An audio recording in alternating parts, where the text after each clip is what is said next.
Chairman Mao's Top 10 Moments. Chairman Mao studied communism at Peking University. He became interested in it, and this is what eventually led him to joining and eventually leading the Communist Party. Event 9. The Japanese and Korean Wars. Chairman Mao helped China win wars against Japan and Korea. He was a much better war general and ruler than he was a peaceful ruler. This helped cement his early position as leader of Communist China. Event 8.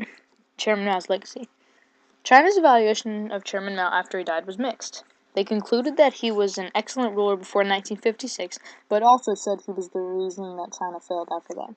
Nowadays, he is typically respected, but there are still some people in China that think of him negatively.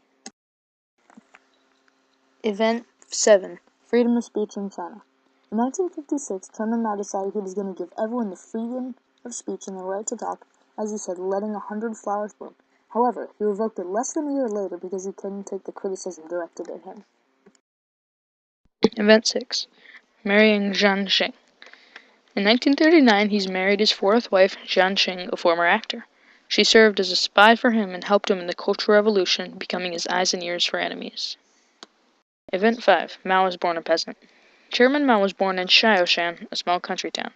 This made it highly unlikely to become high-ranking, let alone a government leader, but he was still determined, and went to advanced school when he was 13, eventually to Beijing University. He later used his peasant background to connect with the peasants to gain support and credibility. Event 4. The Long March. Before Chairman Mao was the chairman, when he was in the Communist Party, he led several soldiers on a 6,000-mile march and retreat to the mountains. In doing this, he gained the trust of the country folk in China. Event 3. Chairman Mao proclaims China. In 1949, Chairman Mao started the Communist Party's reign by proclaiming the People's Republic of China in the Forbidden City. That was when his rule started, and it lasted all the way until his death in 1976. Event 2. The Cultural Revolution. Mao started the Cultural Revolution because the Great Leap Forward weakened his reputation slightly and he wanted to regain trust and control. He did this by giving power to the young people, making them basically worship him. There was a large campaign to destroy the Four Olds and help revolutionize China. The Four Olds are old customs, old culture, old ideas, and old habits.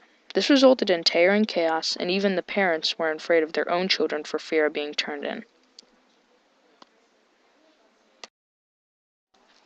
Event 1. The Great Leap Forward. The Great Leap Forward was an economical attempt by Mao to advance China to lead the world in steel production. However, it ultimately failed because hardly any quality steel was produced and over 30 million people starved in the project. This was because farmers didn't have time to work on food since they were too busy making steel.